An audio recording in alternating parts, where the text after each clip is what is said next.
لیکن کیا کیا انہوں نے اللہ کی آیات کو جھٹلایا، تو اللہ نے ان کو پکڑ لیا۔ کس وجہ سے پکڑا؟ اس وجہ سے نہیں پکڑا کہ وہ ترقی کر رہے تھے، یہ وجہ نہیں تھی کہ وہ خوشحال ہو گئے تھے، ٹریڈ اور فائنانس ان کی چمک رہی تھی، ٹریڈ اور کامرس میں ترقی ہو رہی تھی، اس لیے نہیں پکڑا اللہ نے۔ نہ اللہ نے اس لیے پکڑا ان کو کہ وہ اچھا کھا رہے تھے، یا وہ خوش تھے، یا وہ اچھا پہن رہے تھے، یا وہ اچھے گھروں میں رہ رہے تھے، اس لیے نہیں پکڑا۔ وجہ بتا دی یہاں پر، فَأَخَذْنَاهُمْ بِمَا كَانُوا يَكْسِبُونَ، ہم نے ان کو پکڑا بوجہ ان اعمال کے، ان کے کرتوت کے جو وہ کر رہے تھے، جو کمائی وہ کر رہے تھے، اس وجہ سے ان کو پکڑ لیا گیا۔ کمائی کو آپ دونوں طرح سے لے سکتی ہیں، اعمال کی کمائی یقیناً، جو اعمال برے کما رہے تھے، گناہوں کی وجہ سے اللہ کا وبال، اللہ کا عذاب ان پر آیا۔ اور دوسرے، اگر تو کمائی کو کوئی لٹرل سینس میں لیتا ہے، بالکل جیسے پیسہ کمانے کے لیے، تو پیسہ کمانے کے ذرائع ان کے حرام کے ہو گئے تھے، پیسے کا استعمال وہ ٹھیک نہیں کر رہے تھے، حرام جگہ سے کماتے تھے اور حرام کاموں میں خرچ کرتے تھے۔ تو یوں بھی اگر کمائی لیں تو بھی، چونکہ حرام کمائی پہ تو اللہ کا عذاب آتا ہی ہے، تو ہو سکتا ہے یہ بھی مطلب ہو، لیکن عام طور پہ یکسبون، کسب جو ہے وہ کسب اعمال کے لیے لفظ آتا ہے قرآن کے اندر۔ ایک آدھ جگہ ہی صرف کہیں یہ لفظ جو ہے وہ پیسہ کمانے کے لیے آیا ہے، ورنہ یہ اعمال کی کمائی کے لیے آتا ہے۔ آگے فرمائے آیت 97 99، أَفَأَمِنَ أَهْلُ الْقُرَىٰ أَن يَأْتِيَهُمْ بَأْسُنَا بَيَاتًا وَهُمْ نَائِمُونَ، پھر کیا بستیوں کے لوگ اب اس سے بے خوف ہو گئے ہیں کہ ہماری گرفت کبھی اچانک ان پر رات کے وقت نہ آ جائے گی جب وہ سو رہے ہوں؟ کیا بستیوں والے غافل ہیں اس بات سے کہ اللہ کا عذاب راتوں رات نہ آ جائے کسی کے اوپر؟ اور ہو جاتے ہیں نا، واقعی لوگ گناہ کرتے ہیں اور چین کی نیند سوتے ہیں، غفلت کی نیند سو جاتے ہیں، وہ سمجھتے ہیں کہ اللہ ہم کو نہیں پکڑے گا۔ تو کہا کہ یہ بے خوفی کا رویہ، اپنے گناہوں کے نتیجے سے غافل ہو جانا، یہ عقل مندی کی بات نہیں ہے۔ اللہ کے خوف سے بے خوف ہونا اللہ کے غضب کو دعوت دینے والی بات ہے۔ او امن اہل القریٰ ان یاتیہم بأسنا ضحی وہم یلعبون، یا انہیں اطمینان ہو گیا کہ ہمارا مضبوط ہاتھ یکایک ان پر دن کے وقت نہ پڑے گا جبکہ وہ کھیل رہے ہوں۔ کھیل رہے ہوں، کتنا خوبصورت لفظ ہے۔ اب کوئی پورا دن کھیلتا تو نہیں رہتا، تو یہ کھیل کس کو کہا گیا؟ یہ غافل لوگوں کی ایکٹیویٹیز کو کہا گیا۔ جو آخرت سے غافل ہیں ان کے لیے دنیا کی زندگی تو بس ایک کھیل تماشا ہی ہے نا، جس چیز میں دلچسپی ہوتی ہے اس چیز میں لگ جاتے ہیں جا کے۔ لہو و لعب، ایسی ہی لوگوں کی دنیا کو کہا گیا ہے۔ یلعبون، کھیل رہے ہیں، غافل ہیں، انجام پتہ ہی نہیں، بس انجوائے کرنے کے لیے کوئی کام کر لینا، یا صرف دنیا ہی دنیا حاصل کرنے کے لیے دنیا میں لگے رہنا اور آخرت حاصل کرنے کی بالکل فکر نہ کرنا۔ یہ تو ایسا ہی ہے جیسے کہ دنیا کو انسان کھیل تماشا بنا لے۔ تو وہ گم ہوں گے، مست ہوں گے، مصروف ہوں گے، ہو سکتا ہے اچانک اللہ کا عذاب آ جائے۔ افامنوا مکر اللہ، کیا یہ اللہ کی چال سے بے خوف ہیں؟ تو کون ہے جو کہ اللہ کی پکڑ سے بے خوف ہوتا ہے؟ اور یہ بات کس کی جا رہی ہے؟ ان لوگوں کی جو گناہوں پر گناہ کیے جائیں اور ان کو کبھی یہ احساس بھی نہ ہو کہ اللہ پکڑے گا۔ روایات میں مضمون آتا ہے، ایک صحابہ لوگوں سے کہا کرتے تھے کہ ہم نے اپنے زمانے میں لوگ دیکھے ہیں کہ جو نیکیاں کر کے اتنا ڈرتے تھے جتنا تم گناہ کر کے نہیں ڈرتے۔ نیکی کر کے ان کو اتنا خوف رہا کرتا تھا کہ پتہ نہیں اللہ تعالیٰ نے ہماری یہ نیکی قبول کی یا نہیں کی، ڈرتے رہتے تھے نیکیوں کے باوجود۔ اور ایک تم لوگ ہو کہ گناہ کرتے ہو اور نہیں ڈرتے کہ اللہ کا عذاب آ جائے گا، یا آخرت کا سوچ کر بیٹھے رہتے ہو کہ ٹھیک ہے آخرت آئے گی تو دیکھا جائے گا۔ یہ مت سوچنا کہ تمہارا قصہ اور تمہارا حساب کتاب صرف اور صرف آخرت میں ہوگا۔ اللہ اگر چاہے تو اللہ دنیا میں بھی تمہارا حساب چکا سکتا ہے، گناہوں کی سزا دنیا میں بھی دے سکتا ہے۔ تو فرمایا افامنوا مکر اللہ، کیا یہ لوگ اللہ کی چال سے بے خوف ہیں؟ ضرور ہم پوچھیں اپنے آپ سے، کیا ہم اللہ کی پکڑ سے بے خوف ہیں؟ فجر کی نماز جب قضا ہوتی ہے کیا ڈر لگتا ہے؟ صبح اٹھ کے خوف آتا ہے کہ یہ کیا ہو گیا؟ افسوس ہوتا ہے؟ اگر افسوس ہوتا ہے تو الحمدللہ، لیکن اگر روٹین بن گیا ہے کہ روز روز فجر قضا ہے، کہہ دیں ہم کیا کریں، آج کل تو گرمیاں ہیں، اتنی جلدی فجر ہو جاتی ہے، ہمارا کیا قصور؟ تو اگر بے فکر ہو گئے ہیں اللہ کی پکڑ سے تو اس کے بارے میں فرمایا فَلَا يَأْمَنُ مَكْرَ اللَّهِ إِلَّا الْقَوْمُ الْخَاسِرُونَ، حالانکہ اللہ کی چال سے وہی قوم بے خوف ہوتی ہے جو کہ تباہ ہونے والی ہوتی ہے، جو خسارہ پانے والے لوگ ہوتے ہیں وہی اللہ کی پکڑ سے بے نیاز بے خوف ہو جاتے ہیں۔ آیت نمبر 100، اولم یہدی للذین یرثون الارض من بعد اہلها ان لو نشاء اصبناہم بذنوبہم، اور کیا ان لوگوں کو جو سابق اہل زمین کے بعد زمین کے وارث ہوتے ہیں اس امر واقعی نے کوئی سبق نہ دیا کہ اگر ہم چاہیں ان کے قصوروں پر انہیں پکڑ سکتے ہیں؟ یہ کہا جا رہا ہے کس سے؟ جو زمین کے وارث ہوئے، بعد اہلیہا، اس کے رہنے والوں کے بعد۔ سارے قصے ہم کو سنائے گئے قرآن میں، قوم لوط کا، قوم شعیب کا، قوم صالح، قوم ہود، سب کے قصے سنائے۔ وہ قومیں تھیں، مٹ گئیں، ختم ہو گئیں، اب ان کی جگہ وراثت کس نے پائی ہے دنیا کی؟ اس وقت کون ہے زمین کا وارث؟ ہم لوگ ہیں نا، ہم لوگ زمین کے وارث ہیں۔ تو کہا کہ تم نے کہیں قصے سمجھے کہ یوں کہا جا رہا ہے جیسے کہ تم نے قصے کہیں اس طرح تو نہیں پڑھے کہ بس یہ ان کا ہی ذکر تھا، بس انہی پر عذاب آیا اور ہمارا کوئی اس میں حصہ نہیں، اور ہم پر تو کبھی ایسا ہو نہیں سکتا کہ ایسا عذاب آئے۔ جو بھی گناہ کرے گا اللہ تعالیٰ اس کو پکڑنے پر پوری طرح قادر ہے۔ تو اپنے گناہوں کے انجام سے انسان ضرور ڈرے۔ اگر گناہ کر کے اس کا اینڈ رزلٹ سوچ لے تو یقیناً گناہوں کے نتیجے کا خوف اس کے دل میں پیدا ہوگا، ورنہ یہ سوچنا کہ بس ہم نے کوئی عمل کر لیا وہ سسپینڈڈ ہے، نیدر ہیئر نور دیر، ہم نے غیبت کر لی کوئی فرق نہیں پڑتا، تانا دے دیا کسی کو کوئی فرق نہیں پڑتا، ہم نے فلاں حکم نہیں مانا اللہ کا، چلو ٹھیک ہے، what difference does it make, کوئی فرق نہیں پڑتا۔ یہ ہے نا بے فکری کی علامت۔ اور جب انسان گناہوں کے ریپرکشن سے، اس کے بیک لیش سے، اس کے برے نتیجے سے غافل ہوتا ہے تو پھر وہ تسلسل کے ساتھ گناہ کرتا رہتا ہے، اس کا روٹین بن جاتا ہے۔ آپ سوچئے نا کہ روٹین کے طور پہ کوئی غیبت کیسے کر سکتا ہے؟ اسی وقت کر سکتا ہے جب وہ نتیجے سے غافل ہو۔ مثال کے طور پہ کسی کے ہاتھ پر چھری لگ گئی، چھری جیسے ہی لگی تکلیف ہوئی، خون نکلا، آئندہ انسان چھری کے استعمال میں کتنا محتاط ہوتا ہے۔ لیکن اگر وہ نتیجے سے سبق نہ سیکھے تو بار بار اپنے آپ کو تکلیف پہنچاتا رہے گا اسی طرح سے۔ اگر اس کو تکلیف محسوس نہیں ہو رہی، مثال کے طور پہ سن ہو گیا ہے، تبھی تکلیف محسوس نہیں ہوگی نا، ورنہ جو سن نہیں ہوا، جو نارمل انسان ہے وہ تو چھری کے کانٹے کی تکلیف محسوس کرے گا اور آئندہ وہ چھری کو احتیاط سے استعمال کرے گا۔ لیکن جو بالکل پیرالائز ہو گیا ہے یا سن ہو گیا ہے یا فالج زدہ ہو گیا ہے، وہ بار بار بھی اپنے آپ کو چھری سے کاٹے گا، کچھ محسوس نہیں کرے گا۔ تو یہی بات آگے بیان کی جا رہی ہے کہ جو لوگ اپنے گناہوں کا نتیجہ محسوس نہیں کرتے، کیوں نہیں کرتے؟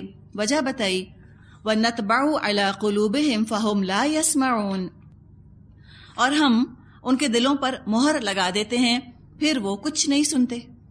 یہ وجہ ہو جاتی ہے، ان کی روحیں بے حس ہو جاتی ہیں، بالکل گناہوں کی حس ختم ہو جاتی ہے، کچھ بھی نہیں سنتے، کچھ ان کو سمجھ نہیں آتا، وہ کسی سے عبرت حاصل نہیں کرتے۔ یہ سارے قصے کہانیاں وہ کیسے پڑھتے ہیں؟ جیسے کہ مشرکین عرب کہا کرتے تھے اساطیر الاولین، یہ تو فولکلور ہے، پچھلوں کی کہانیاں ہیں، ہمارا کیا تعلق، ہمارے ساتھ تھوڑی ایسے ہوگا۔ اس طرح اللہ سے غافل ہو جانا یہ بہت زیادہ انسان کے لیے بدبختی کی علامت ہے۔ اور جس کے دل پر مہر لگی ہوتی ہے، کیا اس کا حال ہوتا ہے؟ مینیفیسٹیشن کیسے ہوتا ہے دل پر مہر لگنے کا؟ اس کی علامت، انڈیکیشن کیا ہے؟ لا یسمعون، نہیں سنتے، سننا بھی نہیں چاہتے، اللہ کا کلام سننا بھی گوارا نہیں ہے، یا وقت نہیں ہے ان کے پاس سننے کا، یا ضرورت نہیں ہے ان کو اللہ کا کلام سننے کی، یا اجازت نہیں ہے ان کو اللہ کا کلام سننے کی، کوئی نہ کوئی ایکسکیوز، کوئی نہ کوئی بہانہ کر کے وہ فرار حاصل کر لیتے ہیں، سننا بھی نہیں چاہتے۔ تو ہدایت کی ابتدا تو سننے سے ہوتی ہے، جو سنے گا وہی تو آگے عمل کرے گا، جو سننے پہ راضی نہیں اس کا کیا ہوگا؟ آگے فرمایا آیت 101 102، تِلْكَ الْقُرَىٰ نَقُصُّ عَلَيْكَ مِنْ أَنْبَائِهَا وَلَقَدْ جَاءَتْهُمْ رُسُلُهُمْ بِالْبَيِّنَاتِ فَمَا كَانُوا لِيُؤْمِنُوا بِمَا كَذَّبُوا مِنْ قَبْلُ ان کے رسول ان کے پاس کھلی کھلی نشانیاں لے کر آئے، مگر جس چیز کو وہ ایک دفعہ جھٹلا چکے تھے پھر وہ اسے ماننے والے نہ تھے۔ بڑی اہم بات ہے یہ، جس چیز کو ایک دفعہ جھٹلا دیا، رسول نے پیغام سنایا، انہوں نے رد کر دیا، نہ مانا۔ تھوڑے دن کے بعد احساس ہوا کہ ہم نے غلطی کی۔ اب کیا ہے، جس کے اندر عاجزی ہوتی ہے اپنی غلطی مان لیتا ہے، کہتے ہیں ہاں مجھ سے غلطی ہوئی، آئی میڈ اے مسٹیک، میرا فیصلہ، میرا ججمنٹ غلط تھا، مجھ سے غلطی ہوئی۔ اور جو اپنی غلطی مانتا ہے اس کے اندر عاجزی ہوتی ہے، جس میں عاجزی ہوتی ہے وہی تو غلطی مانتا ہے۔ تو پتہ چلا کہ عاجزی کا ہونا یہ ہدایت کا پری ریکویزٹ ہے، یہ شرط ہے ہدایت حاصل کرنے کی۔ ہدایت اس دل میں گھر کرتی ہے جس دل کے اندر عاجزی ہوتی ہے، ماڈسٹی ہوتی ہے۔ ان کا کیا مسئلہ ہوا دیکھیں، انہوں نے کیا کہا کہ ہم نے تو پہلے نہیں مانا اس بات کو، اچھا اب کچھ خیال ہو رہا ہے کہ ہاں میں بھی ہم سے غلطی ہوئی، لیکن ان کے اندر عاجزی نہیں ہے، ان کے اندر انا پرستی ہے۔ اب یہ انا جو ہے، یہ تکبر جو ہے، یہ ہدایت کے راستے میں دیوار بن کر کھڑا ہو جاتا ہے۔ یہ سوچتے ہیں کہ اب کیسے ایڈمٹ کریں کہ ہاں مجھ سے غلطی ہوئی، کیسے مانوں، یہ میں کیسے کہوں کہ مجھ سے غلطی ہوئی، میرا فیصلہ ٹھیک نہیں تھا۔ تو غلطی کو جان لینے کے باوجود اقرار نہیں کرتے، اعتراف نہیں کرتے، اپنی غلطی کو نبھائے جاتے ہیں اس لیے کہ میری غلطی ہے۔ اپنی غلطی بھی ان کو دوسرے کی ہدایت سے زیادہ پیاری ہوتی ہے۔ کہتے ہیں نا اردو محاورے میں، اپنے پاؤں پہ کلہاڑی مارنا، اپنے پاؤں پہ خود کلہاڑی مارنے والے لوگ انا کا شکار کہ پہلے نہیں مانا تو اب کیسے مانوں۔ فرمایا کذالک یطبع اللہ علی قلوب الکافرین، دیکھو اسی طرح ہم منکرین حق کے دلوں پر مہر لگا دیتے ہیں۔ یہ ہے نا مہر کے غلطی کا احساس ہونے کے باوجود انسان اپنی اصلاح نہ کرے، اپنی غلطی نبھائی جائے تو سوچیں کتنا تکبر ہوگا اس کے اندر کہ اپنی برائی بھی اس کو دوسروں کی اچھائیوں سے زیادہ اچھی لگتی ہے، صرف اس لیے کہ وہ کوئی کام کر رہا ہے، اپنی نظروں میں وہ کتنا اعلیٰ ہوگا۔ وما وجدنا لأکثرهم من احد وإن وجدنا اکثرهم لفاسقین، ہم نے ان میں سے اکثر میں کوئی عہد نہ پایا بلکہ اکثر کو فاسق ہی پایا۔ اکثر لوگ ایسے تھے جنہوں نے کہ اللہ سے جو اپنا عہد کیا تھا وہ نہ نبھایا۔ یہ کون سا عہد تھا؟ انشاءاللہ اسی صورت میں، سورہ اعراف ہی میں اس کا ذکر آ جائے گا۔ اکثر کو اللہ تعالیٰ نے فاسق ہی پایا، اور یہ حقیقت ہے، اکثریت لوگوں کی دنیا میں اللہ کی نافرمان ہی رہی ہے، اور اقلیت اللہ کی فرما بردار رہی ہے۔ مائنورٹی نے اللہ کی بات مانی ہے، میجورٹی نے اللہ کی بات نہیں مانی۔ تو پھر بتائیں کہ میجورٹی اتھارٹی کیسے ہو سکتی ہے؟ یہ سلوگن آپ دیکھیں نا، یہ سلوگن ہمارے حواسوں پہ چھا گیا۔ قرآن بار بار ہمارا نقطہ نظر درست کرتا ہے کہ نہیں، دیکھو اکثر فاسق رہے، اکثر نے تو اللہ کی بات نہ مانی، تم اکثریت کو مت دیکھو، تم یہ مت دیکھو ٹرینڈز کیا ہیں، سب لوگ کیا کر رہے ہیں، لوگوں سے ہدایت مت حاصل کرو، ہدایت اللہ کے کلام سے حاصل کرو۔ اب یہاں سے آگے آیت نمبر 103 سے آگے قصہ شروع ہو رہا ہے موسیٰ علیہ السلام کا۔ 8 رکوعوں تک یہ قصہ جو ہے وہ چلے گا۔ یہ سمجھیے یہ وہ مقام ہے سورہ اعراف میں کہ جب موسیٰ علیہ السلام کا قصہ سب سے زیادہ طویل ہے، طویل ترین قصہ یہاں پر آیا ہے ان کا، اور اس کو آپ ایک طرح سے 2 حصوں میں ڈیوائیڈ کر سکتے ہیں۔ موسیٰ علیہ السلام کی دعوت 2 اقوام کی طرف تھی، آپ کی بعثت 2 قوموں کی طرف تھی۔ ایک فرعون کی طرف آپ بھیجے گئے تھے، آگے ہم پڑھیں گے 30ویں پارے میں، اذهب الى فرعون، آپ جائیے فرعون کی طرف، انہو طغی، وہ بڑا سرکش ہو گیا ہے۔ تو فرعون کی طرف موسیٰ علیہ السلام رسول کے طور پر بھیجے گئے، اور اگر فرعون ایمان نہ لایا تو اللہ کا فیصلہ یہ تھا کہ وہ ہلاک کر دیا جائے گا۔ یہ ایک حیثیت تھی موسیٰ علیہ السلام کی۔ یوں سمجھیں کہ فرعون کی زندگی ایمان کے ساتھ وابستہ تھی، اگر وہ ایمان لاتا موسیٰ علیہ السلام پر، وہ زندہ رہتا، وہ پھلتا اور پھولتا، خوشحال رہتا، اور ایمان اگر وہ نہ لاتا، جیسے کہ وہ نہ لایا، ہمیں پتہ چل گیا، تو اس کی موت واقع ہو جاتی، جو کہ موت واقع ہوئی، وہ ہلاک کر دیا گیا۔ تو یہ تو ایک ڈیزگنیشن تھا موسیٰ علیہ السلام کا، وہ بھیجے گئے تھے بحیثیت رسول فرعون کی طرف، اور دوسری ذمہ داری، دوسری بعثت موسیٰ علیہ السلام کی بنی اسرائیل کی طرف تھی، ان کو نجات دلانا ان کا کام تھا۔ بالکل یہی حیثیت آپ دیکھیں نبی اکرم صلی اللہ علیہ وسلم کی بھی ہے۔ آپ بھی دو قوموں کی طرف بھیجے گئے نبی اکرم صلی اللہ علیہ وسلم۔ ایک خصوصی بعثت آپ کی تھی عرب کی طرف، امیین کی طرف، اور وہی قاعدہ یہاں بھی اپلائی کرتا ہے جو موسیٰ علیہ السلام کے زمن میں فرعون پر اپلائی کرتا تھا۔ فرعون ایمان نہ لایا، ہلاک کر دیا گیا۔ اسی طرح جو خصوصی بعثت تھی، جو اسپیشل ایک ڈیزگنیشن تھا نبی اکرم صلی اللہ علیہ وسلم کا مشرکین عرب کی طرف، ان کے ساتھ بھی بالکل ایگزیکٹلی یہی شرط تھی، ایمان لائیں گے بچا لیے جائیں گے، سروائیو کریں گے، ایمان اگر نہ لائے ہلاک کر دیے جائیں گے، ختم کر دیے جائیں گے، عذاب آ جائے گا ان کے اوپر۔ اور یہاں ہم نے دیکھا کہ یہ عذاب مشرکین عرب پر نہ آیا، اس لیے کہ فرعون کے برعکس، فرعون کے اپوزٹ، انہوں نے ہدایت کو قبول کر لیا نبی اکرم صلی اللہ علیہ وسلم پر، بالآخر وہ ایمان لے آئے مشرکین عرب، تو ان پر عمومی عذاب نہیں آیا۔ لیکن اگر وہ نبی اکرم صلی اللہ علیہ وسلم کا انکار کر دیتے، آخر تک ان پر ایمان نہ لاتے، وہ بھی فرعون کی طرح عذاب سے تباہ کر دیے جاتے۔ تو ایک بعثت نبی اکرم صلی اللہ علیہ وسلم کی عرب کی طرف تھی، مشرکین عرب کی طرف، اور ایک ان کی عمومی بعثت ہے، جنرل، جو ان کو بھیجا گیا تمام دنیا والوں کی طرف، جیسے کہ قرآن میں آتا ہے کہ وما ارسلناک الا کافۃ للناس بشیرا ونذیرا، کہ اے نبی صلی اللہ علیہ وسلم، ہم نے نہیں بھیجا آپ کو مگر تمام انسانیت کی طرف بشیر اور نذیر بنا کر۔ تو یہ موسیٰ علیہ السلام کی جو دو حیثیتیں ہیں، دو بعثتیں ہیں، دو قوموں کی طرف جو موسیٰ علیہ السلام بھیجے گئے، اس کا ذکر یہاں اب تقریباً سورہ اعراف کے اختتام تک ہم پڑھیں گے۔ پہلے ذکر چلے گا موسیٰ علیہ السلام کا اور فرعون کا، آیت 137 تک۔ اس کے بعد آگے ذکر آئے گا موسیٰ علیہ السلام کا اور بنی اسرائیل کا، وہ قصہ چلے گا۔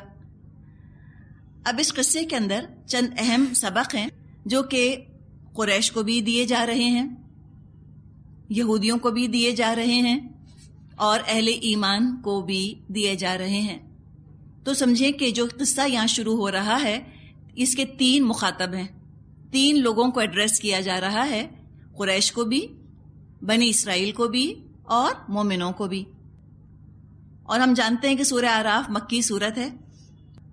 قریش کے لیے اس میں پیغام یہ ہے کہ حق ہمیشہ مائنورٹی سے شروع ہوتا ہے، حق ہمیشہ پہلے اقلیت ہی میں ہوتا ہے، لیکن آخر کار غالب وہی آتا ہے، اور رسول کے خلاف چالیں کبھی بھی کامیاب نہیں ہوتی۔ یہودیوں کو ان کی اپنی تاریخ سے عبرت دلائی جا رہی ہے کہ دیکھو یہ تمہارا رویہ رہا رسولوں کے ساتھ، اپنے رسول کے ساتھ تم نے کتنی بدسلوکی کی، دیکھو اب اگر تم اللہ کے قہر سے، اللہ کی لعنت سے، ذلت سے نکلنا چاہتے ہو تو نبی اکرم صلی اللہ علیہ وسلم پر ایمان لے آؤ۔ تو بنی اسرائیل کو ایمان لانے کی پرزور دعوت ہے جو دی گئی ہے سورہ اعراف میں۔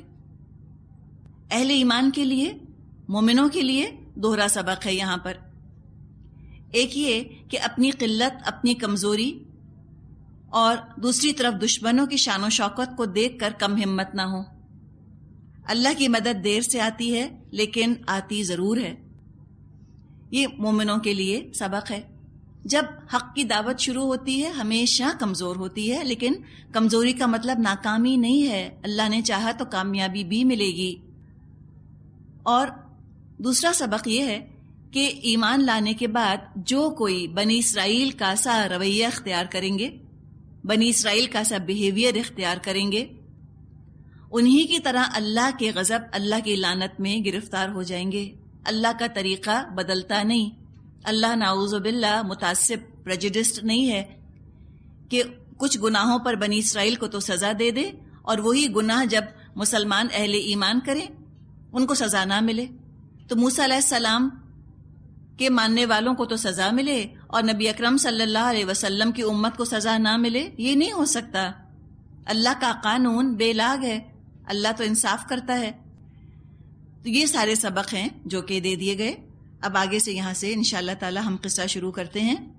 آیت نمبر 103. ثم بعثنا من بعدهم موسى بآياتنا إلى فرعون وملئه فظلموا بها. پھر ان قوموں کے بعد جن کا اوپر ذکر کیا گیا، ہم نے موسیٰ علیہ السلام کو اپنی نشانیوں کے ساتھ فرعون اور اس کی قوم کے سرداروں کے پاس بھیجا، مگر انہوں نے بھی ہماری نشانیوں کے ساتھ ظلم کیا. ایک چیز آپ نے نوٹ کی ہوگی پچھلے تمام قصے میں، جو کہ مختلف انبیاء کا ہم نے پڑھا، مختلف انبیاء کے جو قصے ہم نے پڑھے، اور یہاں بھی موسیٰ علیہ السلام کا جو قصہ آ رہا ہے کہ رسول جب آتے تھے تو وہ جاتے تھے ملأ قوم کے پاس، قوم کے سرداروں کے پاس. یہاں بھی موسیٰ علیہ السلام کے بارے میں ہم پڑھ رہے ہیں کہ اللہ تعالیٰ نے موسیٰ علیہ السلام کو بھیجا الی فرعون و ملئہ، فرعون کے پاس اور اس کے سرداروں کے پاس. تو یہ کیوں ہوا؟ آخر رسول ایلیٹ کے پاس پہلے کیوں جاتے تھے؟ کیا ایلیٹ کے پاس جانا چاہیے پیغام پہنچانے کے لیے؟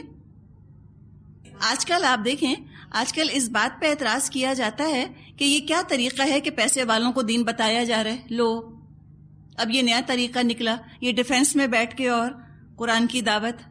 سنیے آپ نے ایسی باتیں.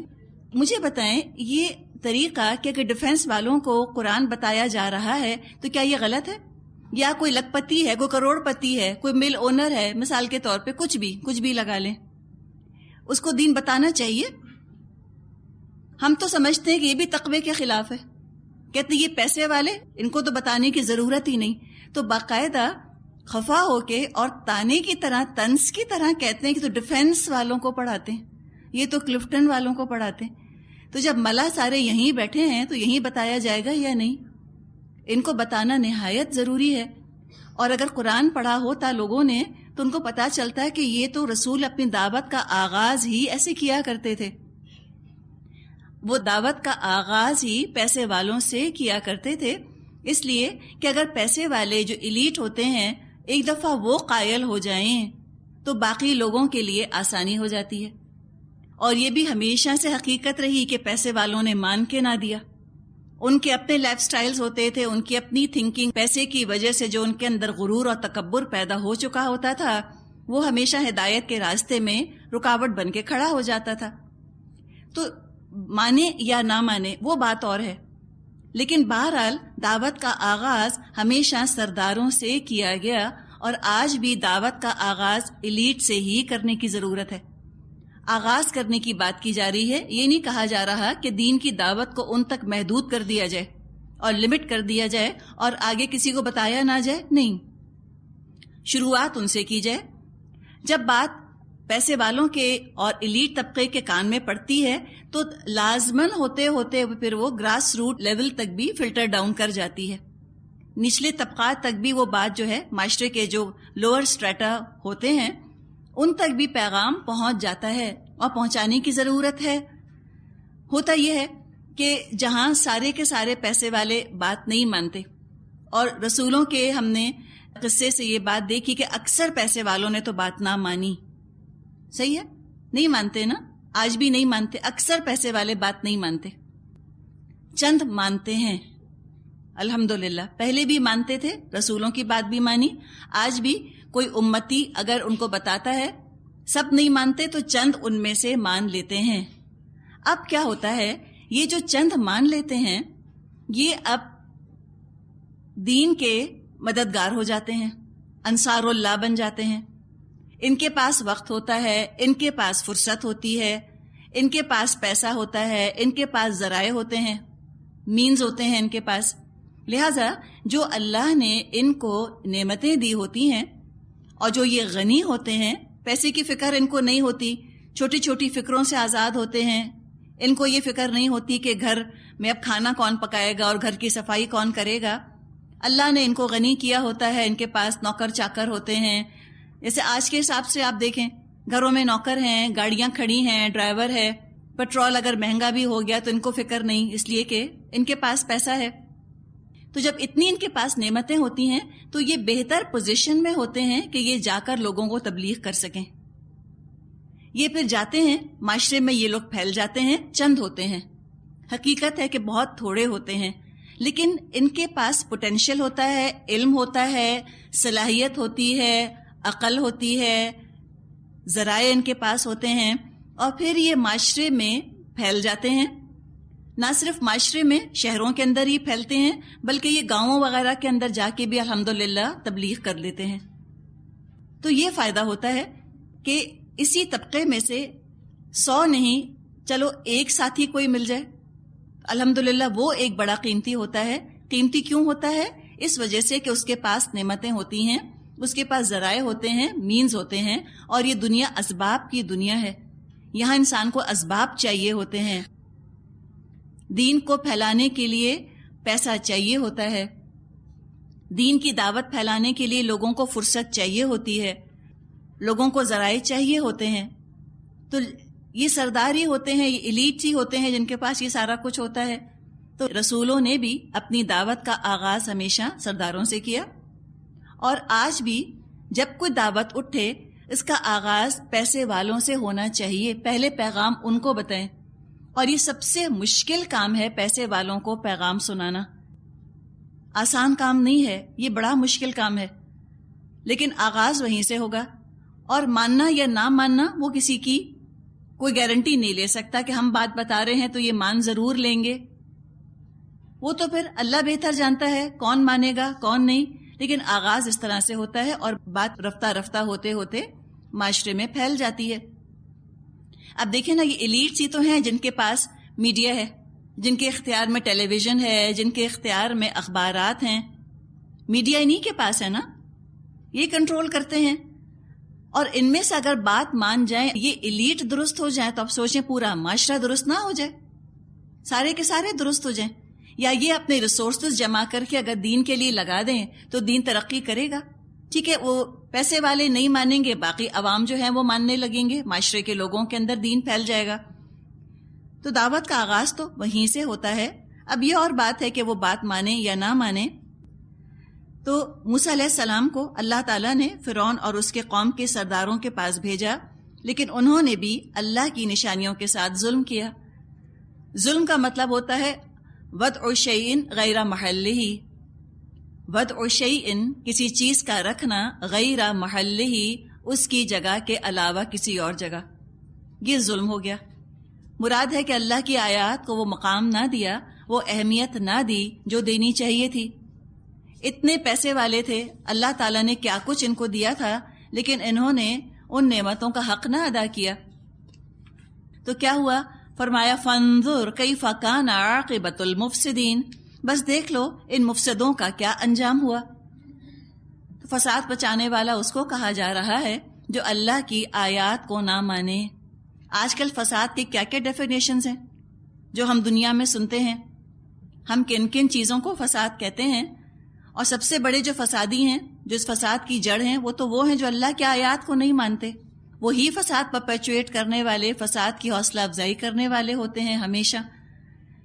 جیسے پہلے قوموں کے اندر سردار ہوتے تھے، ہم نے اس کا بھی ذکر کیا کہ قوموں کے سردار کون ہوتے تھے؟ پیسے والے لوگ. آج ہم نے اپنے معاشرے میں دیکھا کہ سردار کون ہیں.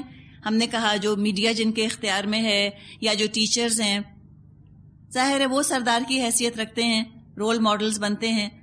اور پوری دنیا کو اگر آپ دیکھیں، اس وقت پوری دنیا کو آپ ایک کمیونٹی کی طرح، گلوبل ولیج کی طرح اگر ٹریٹ کریں، اس دنیا کا سردار پھر کون ہوگا؟ ترقی یافتہ قومیں ہیں، یہ جن کے پاس پیسہ ہے، ٹیکنالوجی ہے، امریکہ ہے، یورپ کی اقوام ہیں، یہ دراصل سردار ہیں. تو سارا فساد جو دنیا میں آج مچایا ہے، کس نے مچایا؟ انہوں نے تو مچایا ہے. اور کس نے فساد مچایا؟ اور فساد انہوں نے اس لیے مچایا کہ اللہ کی آیات پر یہ ظلم کرتے ہیں، اللہ کی آیات کو مانتے نہیں. تو اللہ تعالیٰ نے انجام مستقبل میں ہوتا ہے نا، انجام بتا دیا کہ دیکھو مفسدوں کا انجام کیا ہوگا. اگر ان کا انجام تمہیں دیکھنا ہے تو تم ذرا ریوائنڈ کرو تاریخ کو، فرعون کو دیکھ لو. جو فرعون کا انجام ہوا وہی انجام ان کا ہونا ہے. جس وقت فرعون کو عروج حاصل تھا، جب وہ اپنے محل میں بیٹھا ہوتا تھا شان و شوکت کے ساتھ، جب اس کے ملا، اس کے سردار، اس کی کیبنٹ اس کی چاروں طرف بیٹھی ہوتی تھی، آپ سوچیں کیا شان و شوکت ان کی لگتی ہوگی، کیا روب ان کا لوگوں پر ہوتا ہوگا. انونسبل نہیں لگتے ہوں گے، لگتا ہوگا انہیں کون ہلا سکتا ہے ان کی جگہ سے. آج بھی ہم کو یہی لگتا ہے کہ انہیں کون ہلا سکتا ہے. یہ سپر پاورز ہیں، سول سپر پاور نہیں، لیکن ہر سپر پاور کے اوپر ایک سپریم پاور بیٹھا ہے. جو اس سپریم پاور سے غافل ہوا، اس نے اپنی شامت کو بلایا ہے. جو کہ فرعون کا حال ہوا، وہ ہر زمانے کے مفسدوں کا انجام ہوگا.